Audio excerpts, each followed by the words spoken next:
How's that for a slice of fried gold? You think this is a fucking costume? This is a way of life. I'll be back. Just a flesh wound. I'm not gonna hurt you. I'm just gonna bash your brains. Take your stinking paws off me, you damn dirty ape! I'm sorry, Ben. I'm afraid I can't do that. It's alive! It's alive! It's alive! I guess everyone's entitled to one good scare, huh? Well, hello, and welcome to Cinema Shock, a podcast dedicated to the history and evolution of cult and genre movies. I'm Gary Horn. Hey, I'm Justin Bishop, and we're joined today by our best friend, Mr. Todd A. Davis. Hey, guys. Hey, Thanks for having me. I don't know why I felt like introducing you that way. Our hetero life mate, Todd A. Davis. Oh, thanks. Oh, man, guys, strap it in. Strap it in? Is that the way that phrase goes? I don't know what you were going for, honestly. It's strap it on. Strap it on, guys. It on. We're in for the long run on this one. We're talking about one of the biggest movies we've ever talked about. This is on up there with maybe Night of the Living Dead and Texas Chainsaw Massacre as one of the most iconic films that we've talked about on the show so far. Oh, yeah. For part two. We're pegging those ear holes today, baby. That's right. Our series on Dan O'Bannon, which I have renamed, by the way, is no longer Hollywood's Secret Weapon because I felt like that was an inappropriate title. It never really sat well with me because here's the thing. He would be considered Hollywood's Secret Weapon if Hollywood, were properly using his talents, right? He was like the guy they brought in, but he's the guy that they kind of ignored. Dan O'Bannon was. He never really got his due, which is why we're trying to give him his due. So I've renamed the series The Unsung Legacy of Dan O'Bannon. I think that's a little more accurate, don't you? Yeah, and it's a little more poetic. I like it.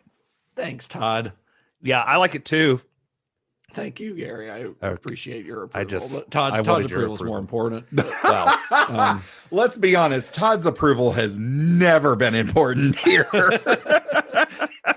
that is a bummer. Todd, you're an important aspect of this show, Aw. whether you believe it or not. That's sweet of you to say. Thank you.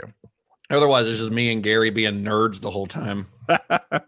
Talking, but we need someone to bounce off of, someone that's going to challenge our views sometime. Someone. Okay, I'll be that guy. All right, so let's get into it, guys. So last week we talked about Dark Star, John Carpenter's debut film, also Dan O'Bannon's debut film. So during the filming of that film, of Dark Star, before their partnership had been disbanded, as we discussed in detail last week, Dan O'Bannon and John Carpenter actually talked about making a similar sci-fi film, a story set within a spaceship where a crew discovers an alien threat, inspired just like kind of like Dark Star was by The Thing from Another World, a film that they both loved growing up. And it was, as Dan O'Bannon described this project, as they kind of discussed it, he said it was like the same story, but in a different light. It was a similar concept, but he wanted to make people scared instead of make people laugh. And O'Bannon actually worked on it. He wrote the first act of the screenplay. And the plan was that this time O'Bannon would be the director. Of course, none of this happened after they essentially, the band broke up. the Carpenter O'Bannon band broke up. And Carpenter actually said, hey, you just take this, But that half-finished screenplay kind of stuck. O'Bannon kind of held on to it, and it's one that he would later rework with a writer named Ron Shusett. It went through several iterations and had multiple titles along the way. But when it was finally completed and released in 1979, it would be known as simply Alien. Some of you may have figured out we're not home yet. We're only halfway there. Mother's intercepted a transmission of unknown origin. You got us up to check it out. Human. Unknown. Minute was movement.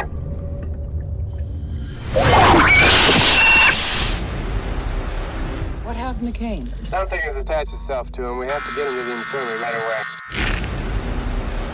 What the hell is that? Well, we gotta get it off him. It's got a wonderful defense mechanism. You don't dare kill it. It's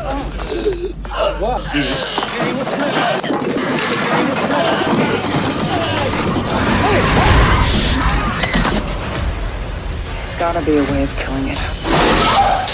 Still don't understand what you're dealing with, do you? Perfect organism. Get out of the way!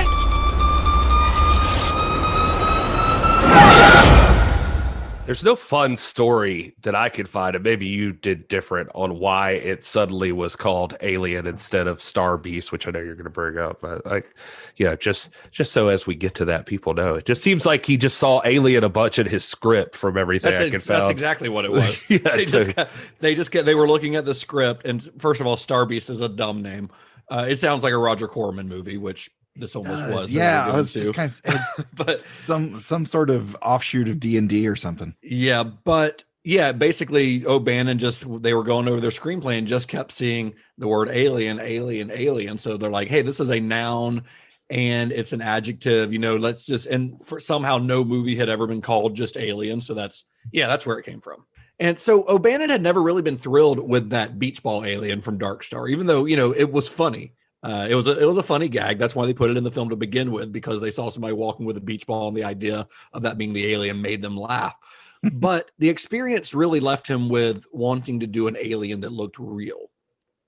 So meanwhile, around the same time, Ronald Shusett, who was a fellow burgeoning screenwriter, he was working on a project of his own. He had optioned a Philip K. Dick short story called We Can Remember It For You Wholesale, a story that became the basis for a film that would eventually be released as Total Recall about a decade and a half later. So Shusett he had actually seen Dark Star.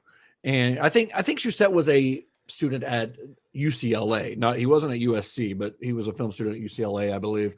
But he had seen Dark Star and he had been impressed with it. So he contacted O'Bannon, hoping that the two of them could one day collaborate. And they started talking, in between the two projects, between O'Bannon's alien, killer alien screenplay and the Total Recall screenplay. They eventually chose to work on O'Bannon's idea because they thought it would be cheaper and easier to produce. Get that low hanging fruit while you can. So at that point, O'Bannon had about 29 pages of screenplay written. And it was actually called Memory at the time, which I don't know why it was called Memory. I could not find any information on what that word had to do with the screenplay.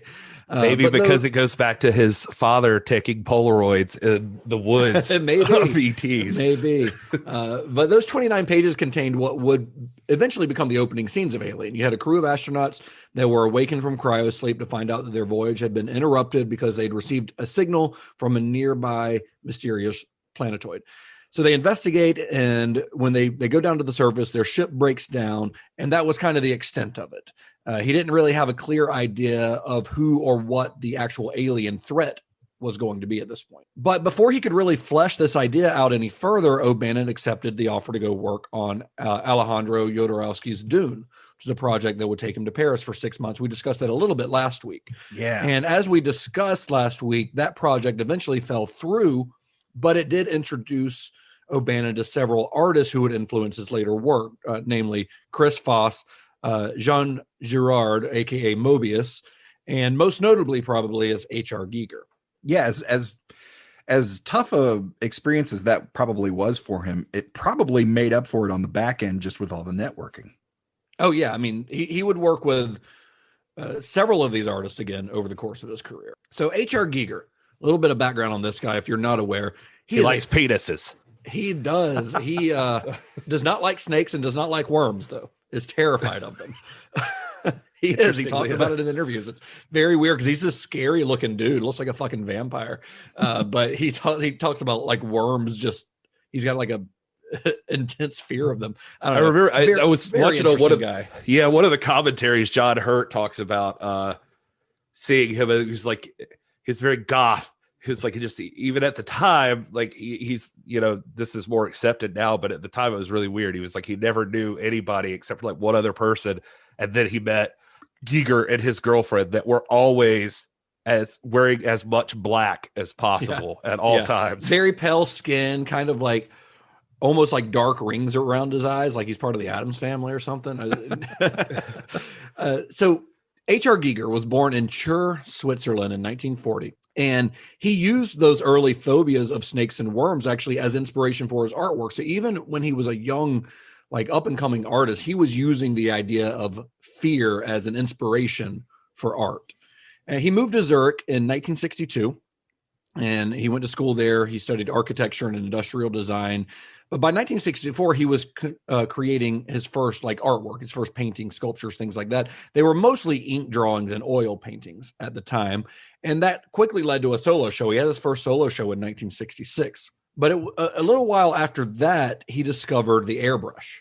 And along with it, he kind of discovered his own unique freehand painting style, creating these dark, disturbing, and often highly sexualized biomechanical landscapes that he would become known for.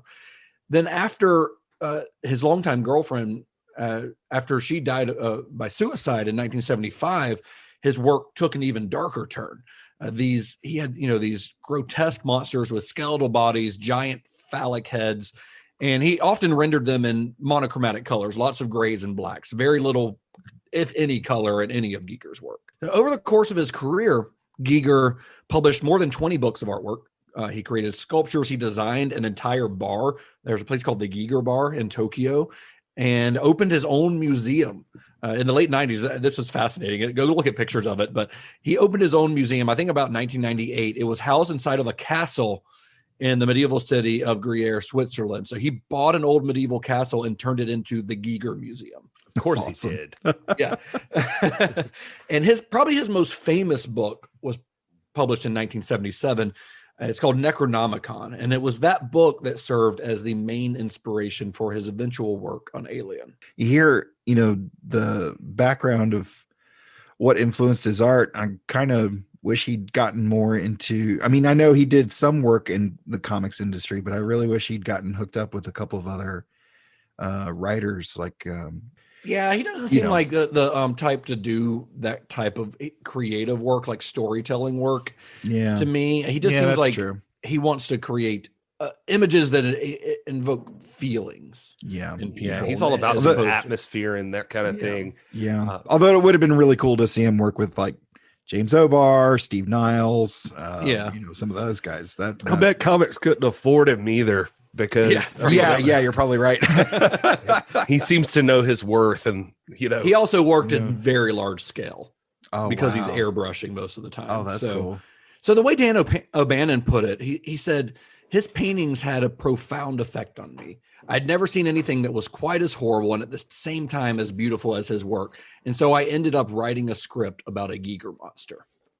Nice. He was fascinated by Giger's work, and after meeting him, he found that the two of them, they shared a mutual appreciation for H.P. Lovecraft. Like O'Bannon, much like John Carpenter, grew up loving and idolizing H.P. Lovecraft. They both had this, and same with Giger, they both had this fascination with kind of fear of the unknown, which is a staple in Lovecraft's work. Yeah, and I even read in some places from O'Bannon that they had the idea with I don't know why I can't talk, but like Cthulhu being a big source too, because they like the idea of the this thing that's like trapped and like just waiting to be unleashed. And so the alien kind of got some inspiration from that just not necessarily the look of Cthulhu, but just Cthulhu's story as he's submerged at the bottom of the sea and you never see him, but if he ever escapes, then that's like the dread of mankind. Yeah, you're fucked if he gets out. Giger's designs for Dune are incredible. You can find a lot of them available online or watch, like I mentioned last week, watch the film Jodorowsky's Dune. But his brilliant designs couldn't save that movie. Nobody wanted to fund it. So after Dune collapsed, O'Bannon was left homeless and broke and ended up having to couch surf to survive. And eventually he ended up on the couch of his old friend, Ronald Shusett. And the two decided to revive that memory script that he'd been working on a couple years earlier. And O'Bannon had been stuck on the script. Like we said, he had written about 29 pages, but he couldn't get past that. So he asked Shusett to take a look at it. And the two eventually, it became a collaboration. They reworked it a little bit and they retitled the project Star Beast and then began to shop it around without much luck at all at first. And O'Bannon would eventually take this early version of the script to Roger Corman. Corman thought the script was good. He liked it, but he told O'Bannon, he's like, this is going to require a much bigger budget than I can give you. I'm Roger Corman. do you know how I work? So he suggested that O'Bannon shop it around to other bigger studios because he thought it really had potential. And he wanted to see if he's like, hey, if you can't get another studio to give you a big budget for it, come back to me. We'll see what we can do and see if we can work on the kind of budget that I would be able to give. Although I am morbidly curious to see what a Roger Corman Alien would look like. Oh, there are Alien ripoffs that are produced by Roger Corman. They're out there. Nice. So, Roger Corman really liked to let's say riff on popular movies. Okay. And Alien is no exception. Nice. So none of the studios that they shopped this around to, they couldn't really figure out how to do the special effects for the film. That was something they couldn't really get their heads around.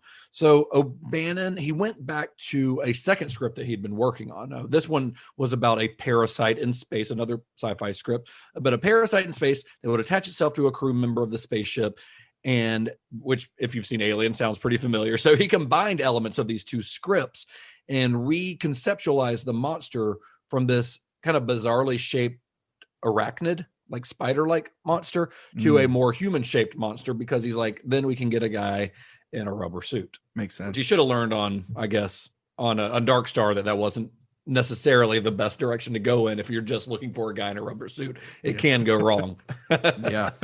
But then O'Bannon got sidetracked from this project once again. This time it was because he received a phone call from none other than George Lucas.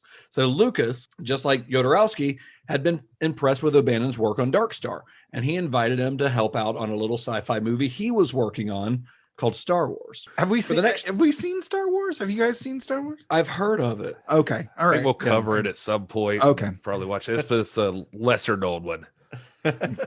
So for the next 3 months, O'Bannon designed some of the animation on the movie, a sort of crude early form of computer generated special effects that included the display that like shows how the torpedoes are able to enter the Death Star, that scene on the screen. That was Dan O'Bannon. I mean, and this was playing on the kind of effects that, I think Gary talked about it a little bit last week, that he had done on Dark Star that had been so innovative. And it was cool. I mean, he got to work on Star Wars. So when we say the unsung legacy of Dan O'Bannon, like so far, Alien hasn't even been made yet. He's already worked with John Carpenter, Alejandro Jodorowsky, and George Lucas on Star Wars. Nice. The dude had his hands in a lot of huge projects. You'd think he would be a household name, but he's not. And part of it's because he's, he kind of got fucked over, and part of it's because he's kind of difficult to work with, as we will get into. Yeah, that conversation he had with John Carpenter seemed like enough to get him put on a couple lists. Or taken off of lists. Well, whereas John Carpenter, even though he can seem like a difficult person, he knows how to play the politics. And Dan O'Bannon had never had any interest in playing the politics of Hollywood. So this work on Star Wars, it paid the bills. He got a job for 3 months. It paid the bills, but it didn't exactly have like Hollywood knocking down his door to give him more work. So I'm going to take a little side note on this, because I want to take a minute to retrace just where O'Bannon is at this time. So he'd made Dark Star. That was a film that he had hoped would launch his career, but like we discussed last week, it opened to little to no fanfare. It closed as quickly as it opened. And then he spent months in Paris working on Dune, only for that to fail as well. But then he notices how his old collaborator, John Carpenter, had started to become recognized as a hot up-and-coming director, even before Halloween.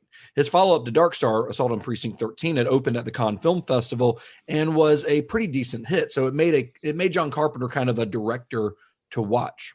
And O'Bannon would later say, he said, there's a quote from him, Carpenter would call me up and got a big boost over rubbing it in my face, and he threw me overboard, and he was doing just fine. It was sheer cruelty. So there's kind of a weird thing between them. There's a rivalry between them. And at this point, John Carpenter's winning, honestly, because he's at least had some success. And O'Bannon, by the way, did begrudgingly go to the Assault on Precinct 13 premiere because John Carpenter invited him, probably maybe to rub it in his face, or maybe this is all just O'Bannon projecting, because this is from his point I was about to say, it's possible that John Carpenter was being a douche, but it's also very possible that Dan O'Bannon just, like you said, is projecting. Like he seems to have a hate on for most people. Yes, he does. But he went to it and he hated Assault on Precinct 13. He just thought that John Carpenter he thought it was mean spirited. And he was like, he said John Carpenter just seemed to not like people in his movies because they were treated so cruelly in his movies. Well, it's just so funny because of last week and this week. I mean, I feel like we find Dan O'Bannon doesn't seem to like people very much. So it doesn't seem to like most people, for sure. Yeah, it's just so interesting to me that these are like, I don't know, these are his things. I think they're both kind of grumpy dudes. And but at some point, it's not everybody else, it's you. Yes, exactly. If there is a common denominator in all of the issues that you have with everyone, and that common denominator is you. Yeah. So at the same time all this is happening, he was suffering from an awful wrenching pain just below his navel. Because we discussed this a little bit last week during the filming of Dark Star. He was hospitalized and misdiagnosed with appendicitis, but even removing his appendix didn't help. And it wasn't correctly diagnosed as Crohn's disease until 1980.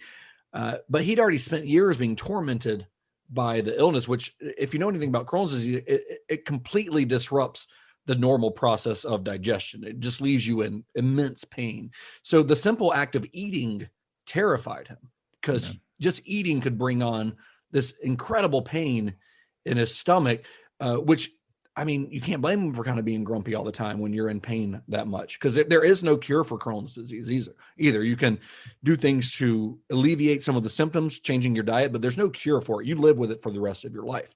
So he couldn't eat without it like hurting. A simple trip to the bathroom for him could potentially mean hours of pain, not to mention the humiliation of it, the mental strain on you. And this whole thing, it made him very nervous about traveling or even being far away from a bathroom, which makes it very hard when you're a filmmaker who, needs to travel for work. And stress made his condition worse. So the pain in his stomach was always on his mind. Oof. But what he didn't realize is that it would eventually serve as the inspiration for one of the best ideas that Dan O'Bannon ever had for a movie. So I think I can see where we're going with that. Yeah, it's that scene in Dumb and Dumber. Oh, okay. Yeah. Another wonderful contribution by Dan O'Bannon to the world of cinema. He is actually the pseudonym of Peter Farrelly. There you go. So Shusett and O'Bannon they're toying with their script, pulling from Lovecraft, they're pulling from a lot of things. Like O'Bannon has been quoted as saying, "I don't steal from anyone, I steal from everyone." So he's pulling from Lovecraft, from It, The Terror from Beyond, which is a 1950s sci-fi movie that's pretty cool, and pulled very heavily from Mario Bava's Planet of the Vampires. Their script had a crew of kind of working class astronauts, all actually male in the original script, who are returning to Earth when they're sidetracked by a message from a remote planet. So they've got reports that there might be an alien life form on the planet, so they send a small team to investigate. And then it's there that they find an ancient-looking abandoned spacecraft, and inside the spacecraft, they find a room of egg-like shells with spidery-looking little creatures. One of them jumps out and attaches to the face of the astronaut. So they've already got all of this stuff in their script at this point. This is actually one of Shusett's major contributions to the script. He imagined a creature that operated like there's a type of a wasp that latches itself onto a spider and uses it as a host to plant an egg. It's wild. I watched footage of it on YouTube.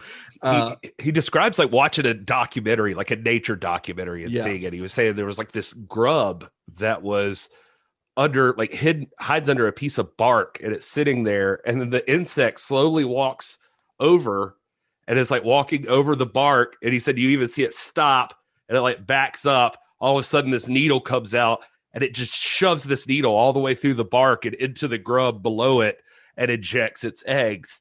And he said that was just like super freaky. It's super freaky because eggs are inside of another creature now.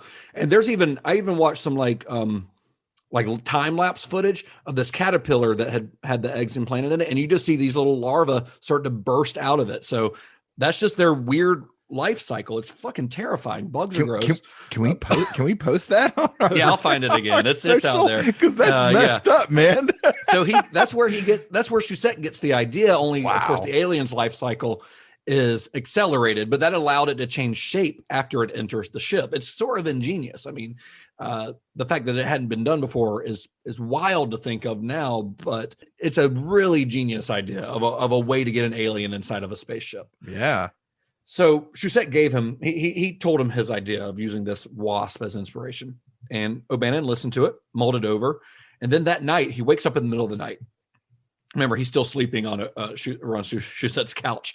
He walks over to Shusett's bedroom, knocks on the door, and proposes an idea.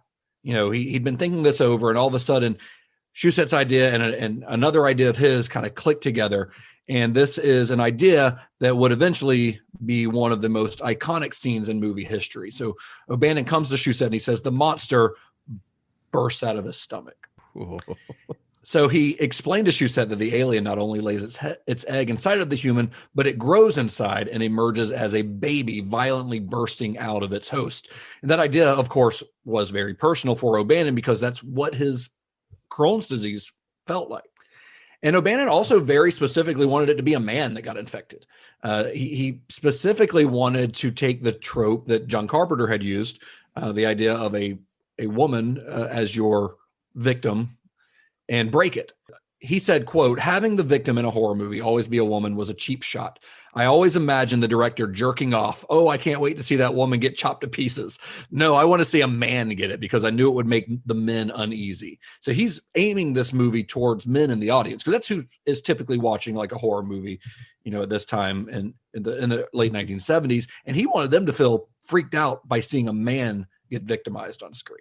Wow. Yeah, it's weird. He talks a little bit about wanting to avoid like the final girl phenomena, but it is interesting. I mean, Ripley still kind of ends up in that way, but she's certainly more resourceful and stronger. Yeah, I mean, but again, that wasn't his. This is early on in his script, and at this point, Ripley is not written as a woman. That's true. Well, Ripley was never written as a woman.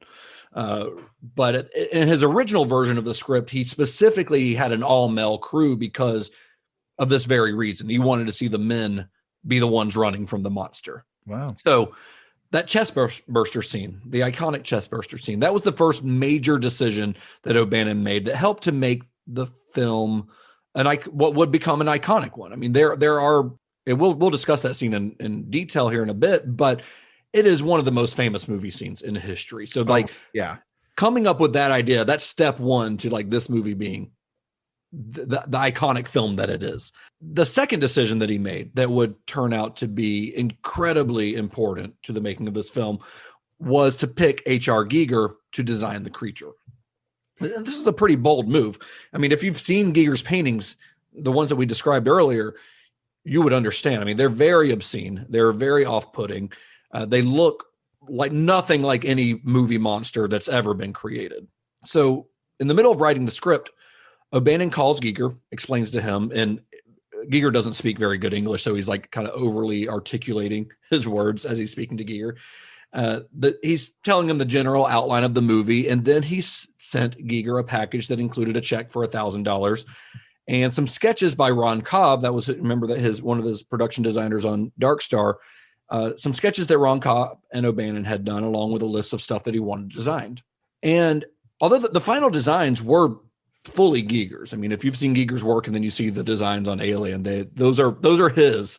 But it's very obvious when you start looking at what O'Bannon was doing on this film, even before there was a director attached, that he had a very real vision of what he wanted this movie to look like.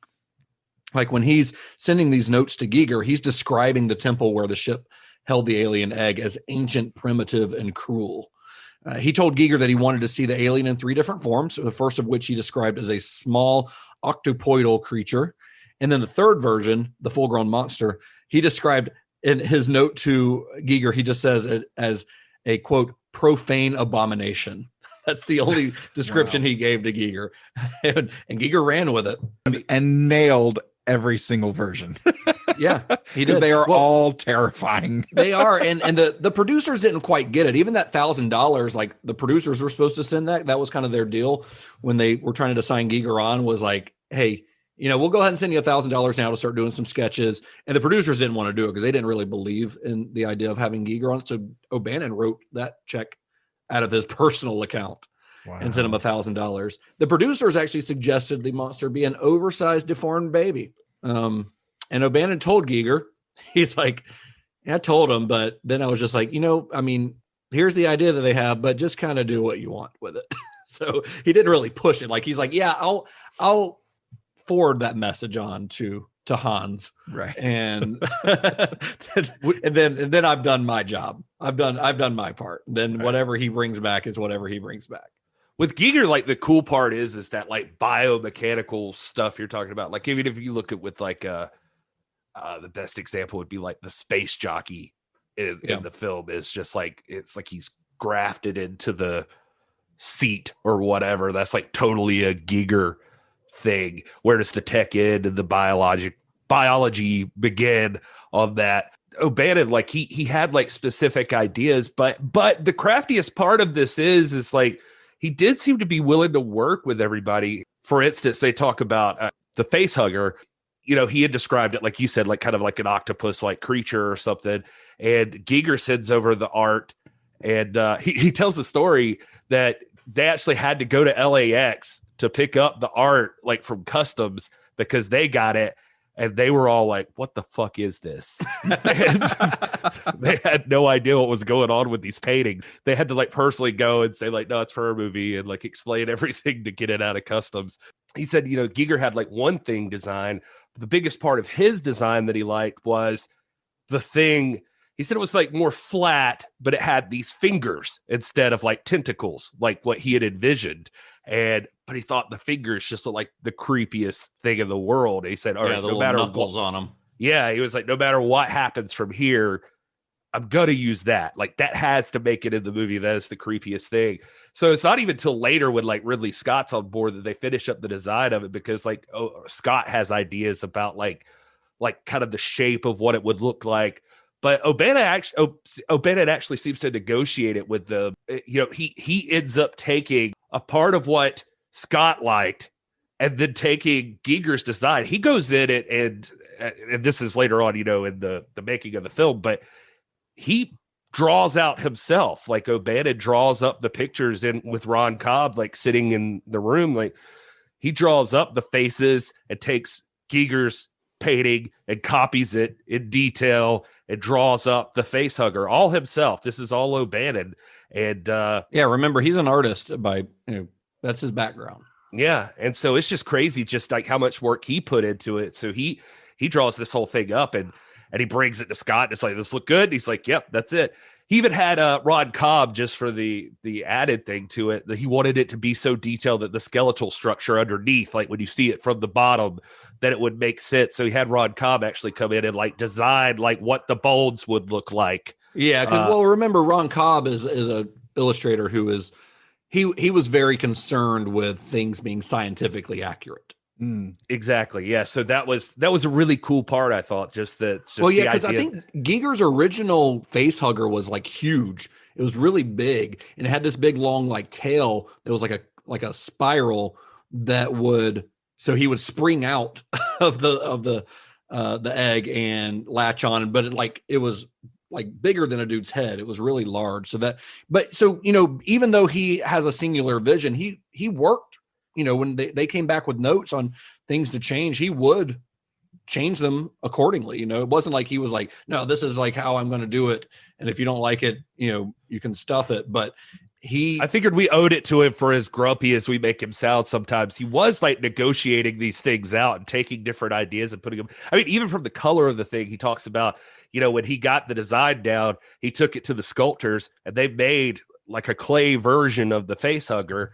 And they did a molding, but they hadn't colored it yet. He had always pictured it like green, like reptilian. And as he and Scott were like looking at it, there was something away. He said it was just like that weird flesh tone to it. And he said he was like talking to Scott and like, man, we should just leave it just like this. This is kind of weirder. Like nothing's been done like this before. Well, in terms of the face hugger, the thing that stuck out to me is when they go in to initially examine it and it's laid out on the table and they start lifting parts. And I mean, I've seen this movie before, but just this time watching it was just like, that looks fucking real. That's because it's oysters, a bunch of oysters. Yeah. Oh, is it? Okay. Yeah. All right. Man. Wow. What a, They didn't have the technology for prosthetic that was that good didn't really exist at the time. So yeah, that's a bunch of like seafood and shit that's sitting in there. Yeah. Oh man, that looks. I clearly didn't know, but that looks great. I love how I know we're gonna get to it, but just with like you're talking about some of those special effects, just how loose they are with some of these ideas. Just even to hear him talk about Ash later on, Scott's just like he's like, we don't have the technology, or like what's it going to take to make something look really futuristic and robotic? And it's just like, I don't know, let's just stuff it full of noodles and glass spheres. Marbles. And he's like, that just looks so advanced, I don't know what the fuck's going on. All right, so with the designs in the works and Giger on board, O'Bannon and Shusett finish the script. They send it back to Roger Corman, and he offers them $750,000 for it this time, which O'Bannon thought was a pretty generous offer. I mean, that's a lot of money coming from Roger Corman. But Shusett thought that they could shop it around. See, Star Wars had just opened, and it was a big hit. Let's say, which meant some that studios would say it's successful. It's a successful film. So that meant the studios were more keen to buy a sci-fi project. And the fact that Corman had jumped on to buy it so quickly made him think that, hey, other studios who might offer us more would probably do that too. And so kids, you're now finding out that if it weren't for George Lucas, all of your favorite movies wouldn't exist.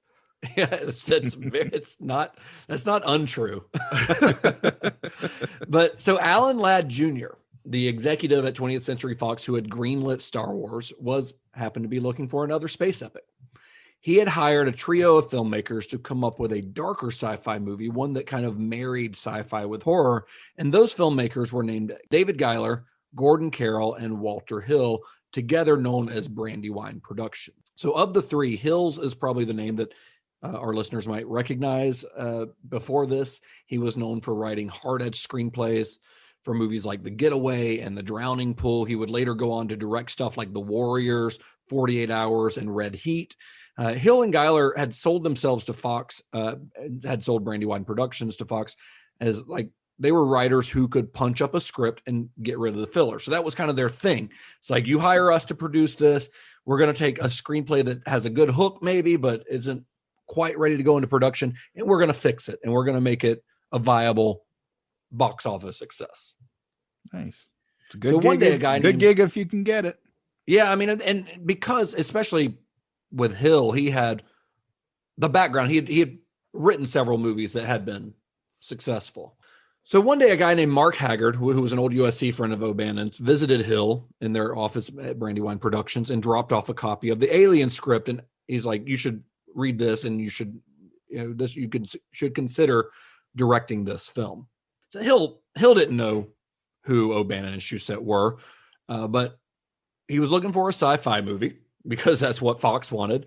So he took it home and read it, and he got about a quarter of a way into it, and he stopped reading to call Giler. He told Giler, he's like, "This script is kind of terrible, but there's this really great scene about a third of the way in where an alien incubated inside of a person bursts out of his stomach." So he found that chest burster scene alone was enough. That was worth building on. That was worth working on the script, because he's like, I had never seen anything like this before. To his credit, I mean, that's like one of the most memorable movie scenes of all time, I think. Yeah. Yeah. So O'Bannon and Shusett signed a deal with Brandywine, but there was a bit of tension. Let's go. I'm going to go ahead and say Hill and Giler are also another couple of grumpy dudes who were involved in the production of this movie. Hill he seems difficult as well. Very set in his ways. Definitely in the commentary stuff and interviews I saw, O'Bannon does not like Hill. Like No, he does not. thinks he's like a dickhead, pretty much. I mean, he kind of comes across as one, to be honest. I like Hill as a filmmaker. I like some of his movies a lot, but so there was some tension because Hill and Giler, they started making changes to the script, which is again their job. But Shusett and O'Bannon were not happy with this. Shusett would later say in an interview, they weren't good at making it better, or in fact, at not making it even worse. So, but Hill and Giler, they added some significant elements to the story, including the character of Ash. That character did not exist in O'Bannon's original version of the script.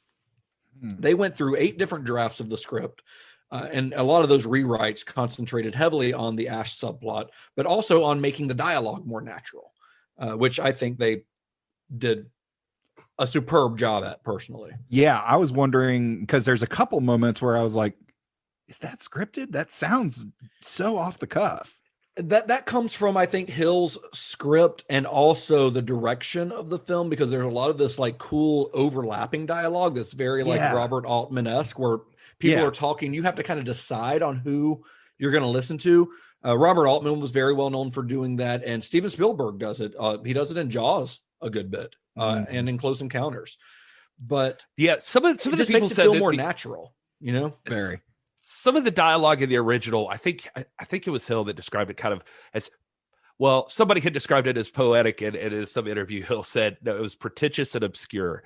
But I don't know. O'Bannon didn't like any of this. Like O'Bannon was unhappy with this. He talked about like how hard he worked to not give psychological profiles to all of these characters, and to he said, you know, you're tempted to give these things in good movies. You see this all the time. He said, except for one thing, it always bores the hell out of me, except in so much it has bearing on the situation at hand.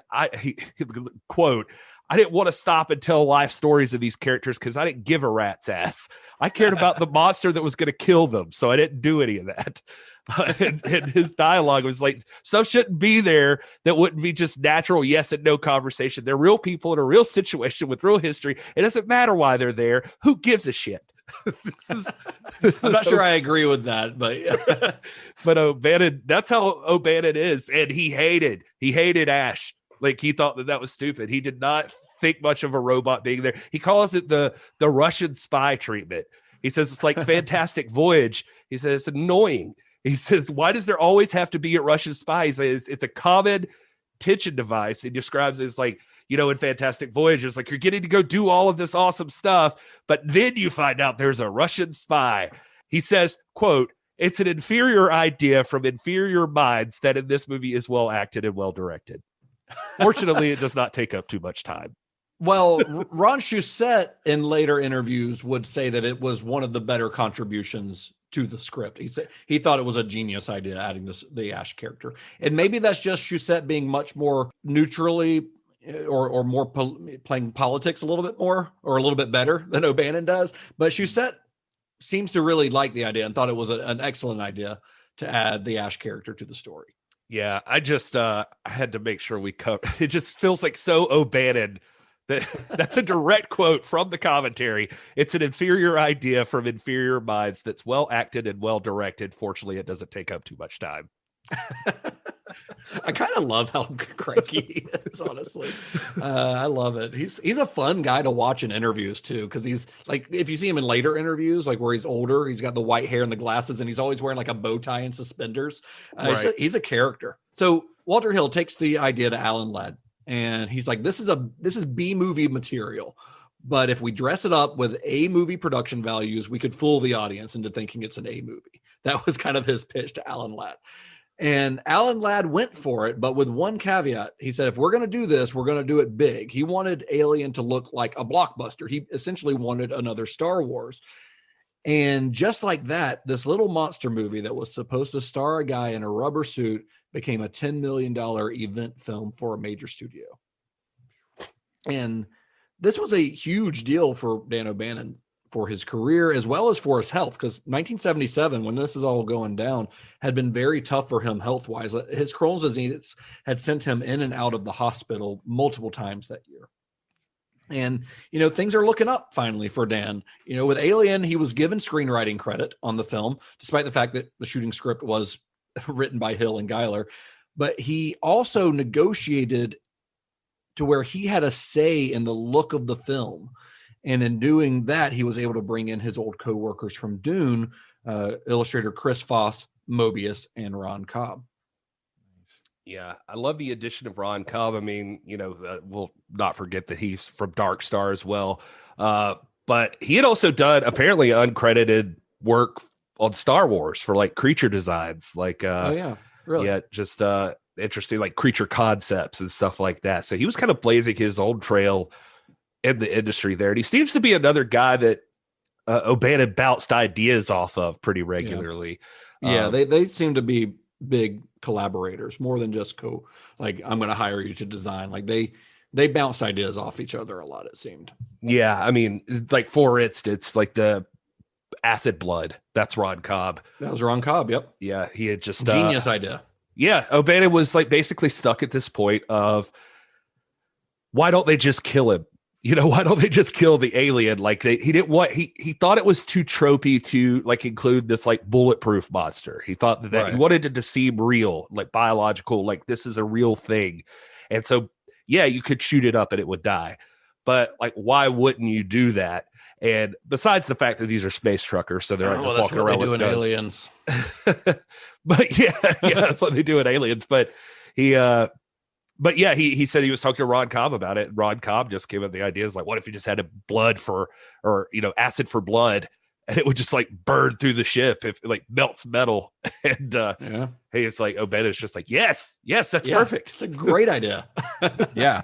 So now you don't kill it. So O'Bannon's vision for Alien was similar to what Jodorowsky wanted to do on Dune, which was you put a bunch of great artists in a room together and let them trade ideas and bounce things off each other, And the plan was for Ron Cobb to design the spaceships using the latest cutting edge science. Remember, as we discussed in our Dark Star episode, Cobb was a designer who liked his sci-fi designs to seem functional. Only this time the budget would allow them to use more than, just egg cartons and ice cube trays in the design. But they still saw the aesthetic, much like in Dark Star, as dirty, industrial, rusted, that used space look that had never really been seen before. Giger's style, on the other hand, had no basis in science. He did not care at all if his alien looked like it could biologically exist. It didn't have eyes. Like, who cares? Giger wasn't worried about the science of it. He just wanted to create something that looked scary. He could give a shit if it's something that is based in science. I even thought, I think I saw somewhere where he like even had eyes at first and then took them off. I was like, nah, it's going to be creepier if it sniffs you out. Oh, yeah.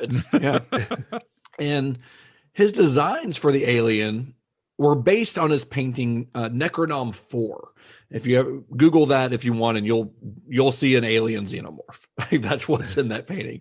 He made several conceptual paintings of the creature before settling on the final version, and then he sculpted the creature himself.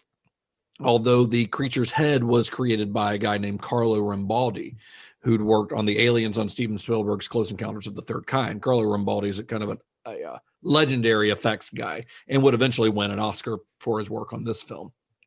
And he stuck pretty close to Giger's design, but he did make some modifications to the head that would allow him to turn it into this fully articulated head. It had, hinges for the mouth, cables, and, for allowing that inner mouth to extend, things like that. And then they covered the whole thing in slime, and that slime was actually just KY jelly. Which is why it seems like your mom at some points. Like it just she's always just covered in KY. This was a joke. There was a joke there. There was your mama joke somewhere in there. I dropped the ball. In space, no one can hear you spank it. I was gonna go in space. No one can hear you cream. Oh yeah, I see what you're going for. That wins. Yeah. Well done. And you're the writer comedian here. I'll take the silver. I'll take the silver medal. That's fine. Wait, why does that mean I got? Well, I kind of gave up on mine halfway through, so it's only fair. So okay, fine. But yeah, the cool part here is that the Giger style, it's fantastic, like just the way this thing looks. A lot of Scott was saying, the interiors and stuff of those ships are all Ron Cobb. He actually gives credit to him for like most of that. And but then the Giger stuff is like anything alien is Giger, and like pretty much anything human is like Ron Cobb did a lot of that design work. Yeah. And Chris Foss did a lot of his kind of whole thing was conceptual design of the exteriors of the spaceships.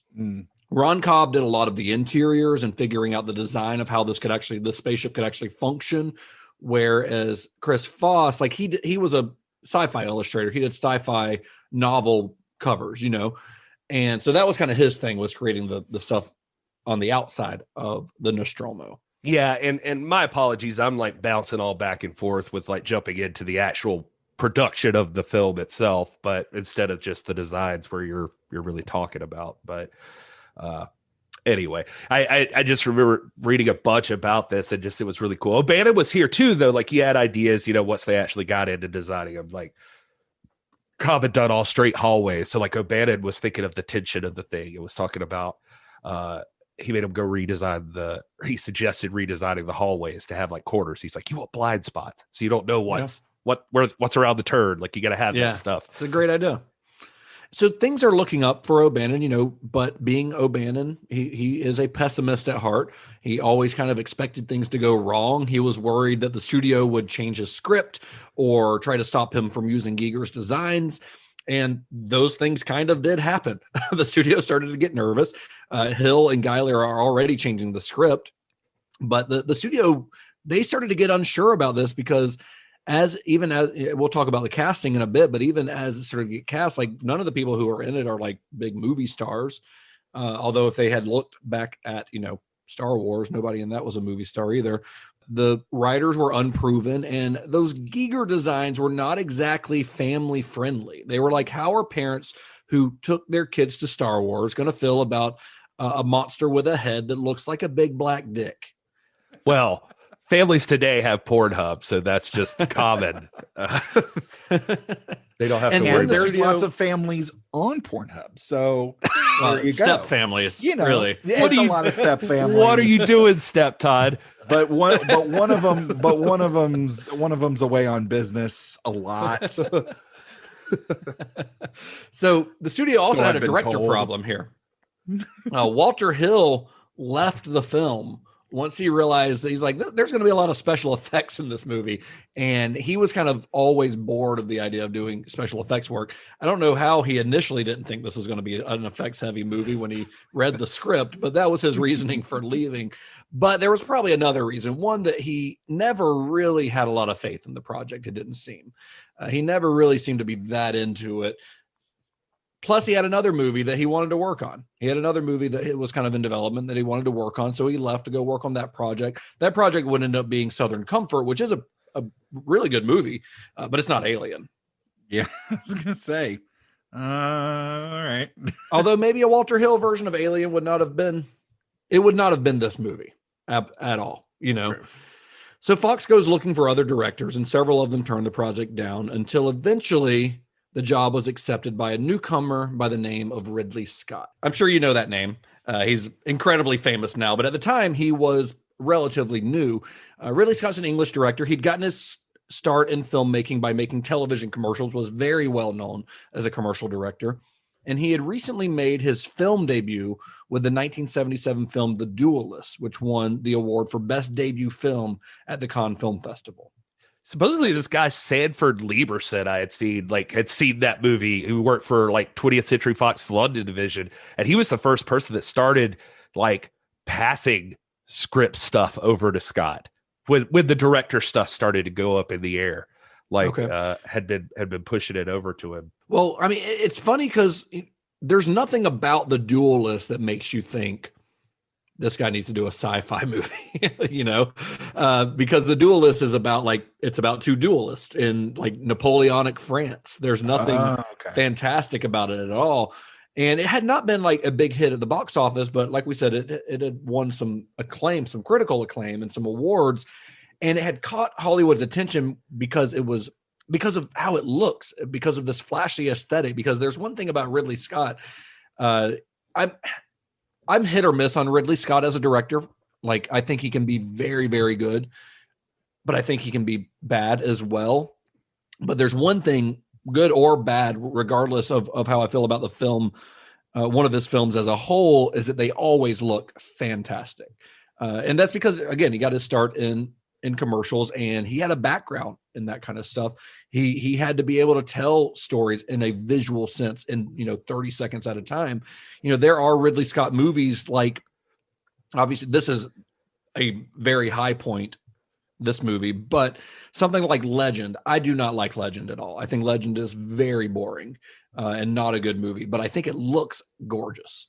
And that's kind of, that visual style is what caught Hollywood's attention. That's what made people think of him for even movies like this that didn't seem to be, in the wheelhouse of what he had made before. And Ridley Scott, he actually, after the success of Star Wars, he actually saw where the tide was turning, and he wanted to work on a space film next. So when Fox came to him and offered him Alien, he jumped on the opportunity.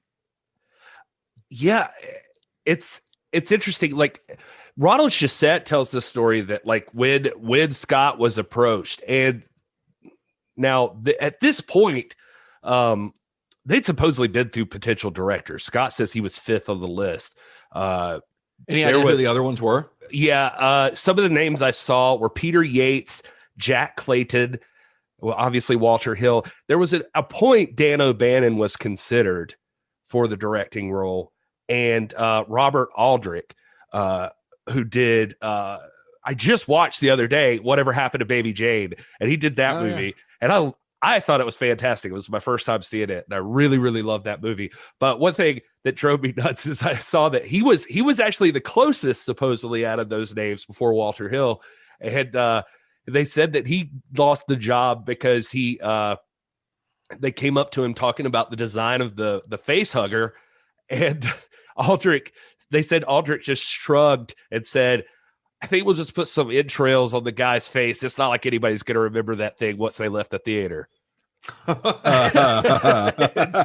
he clearly did not have a grasp on the screenplay at all. Yeah. And so anyway, yeah. But Ridley Scott, according to Ronald Shusett, and this is interesting because there is a story, and I think you have it in your notes too to talk about later, but like of O'Bannon showing them Texas Chainsaw. But Shusett tells a story that says the first thing that Ridley Scott told him when they were talking to him about the job, because Shusett, he was co-writer, but he's also a producer on here. He said that Scott said, I want to make a straightforward, unpretentious, riveting thriller. I'm thinking Psycho, Rosemary's Baby, or even brilliant B-level stuff like Night of the Living Dead or Texas Chainsaw.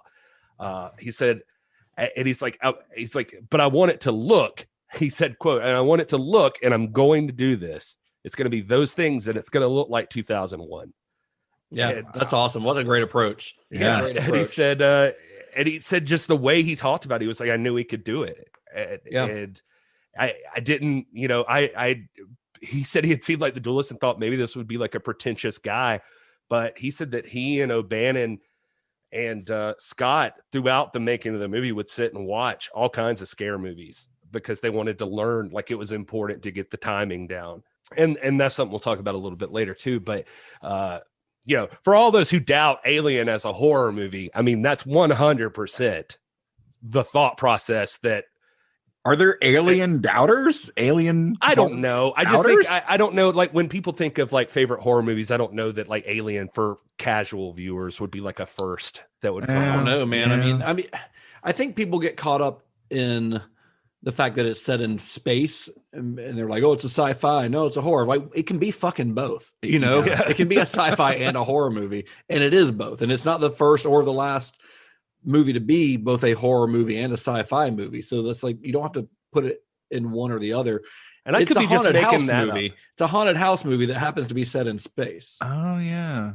Yeah. No, I didn't think about it like that. That's true. Oh, that's 100% the way he'll pitch Harry Dean Stanton, but we'll talk about that later. But like the, yeah, I mean, O'Bannon and Shusett, they 100% were thinking of it with horror. So I think Scott sold them that he also was coming into this like, nah, man, more as a horror movie than a sci-fi movie. Yeah, and he's like, it's a B movie, a B horror movie, and we're gonna make it look like 2001. Yeah, and, which is again how Hill initially sold it to to Alan Ladd. And even though Hill is no longer a director, he's still a producer of this. Brandywine Productions is still producing. So Hill is actually still involved as well. So here we are. We've got Ridley Scott. We've got a script. We've got H.R. Giger. All these things are coming into place to create this movie. But now we've got to get a cast. We've got to get 7 human beings to live on the Nostromo. And that's the story for next week, guys. Oh, all right. We're going 2 episodes on Alien. Oh, how First could you time we've not? ever done it. It's one of the greatest movies ever made. It I may want to hear or your may not be bullshit, the last Todd. time we ever do it.